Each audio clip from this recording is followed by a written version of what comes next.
Basically, the main ones could be taxes. The other one could be cost of doing business. The other one could be corruption. We could also look at what is happening, especially in terms of dumping from a country like China, which can be able to produce goods at a very cheap price and bring them here to compete with our goods, whereby our manufacturers incur very high costs. So this definitely leads to manufacturers not being able to sell. And this has forced many manufacturers to move to countries which they deem to be friendly in terms of labor costs, energy costs, and taxes. So you'll find that most organizations are relocating to places like Ethiopia, countries like Rwanda, India, South Africa, just to mention a few.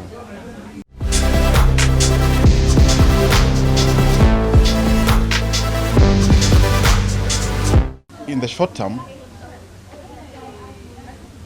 the government might not be able to realize its revenue targets because, as you know very well, pay as you earn is one of the major revenue targets of the government. So when people are sacked, KRA loses a revenue stream. That is in the short term. In the long run, apart from the economic effect, there are also socio-economic effects, because in Kenya you might think that your salary only supports you, but if you look at the trickle-down effect of what one person's salary does in Kenya, it might be supporting not less than about 5 people. Another detriment is that when a company shuts down, it's not just those people who are sent home who suffer. There's a trickle-down effect whereby a company does not operate in isolation. It has suppliers.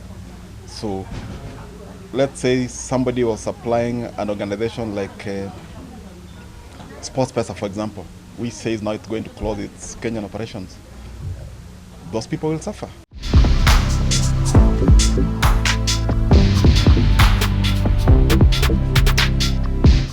Basically, I think the government has contributed in 2 areas. Number one is taxes.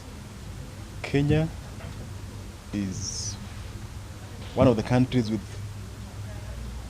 multiple taxes, and this definitely dissuades or discourages foreign investors from coming into the country, those who have not come. And those who are already there feel that, why should I continue doing business here, yet I can just move across to Rwanda and get so many tax holidays and tax breaks and make a profit and break even.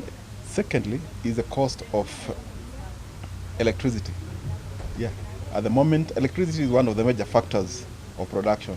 So if the cost of electricity is high, definitely the goods will be high, the customers might not be able to afford them, and if the farm does not sell, doesn't make profits, it will shut down.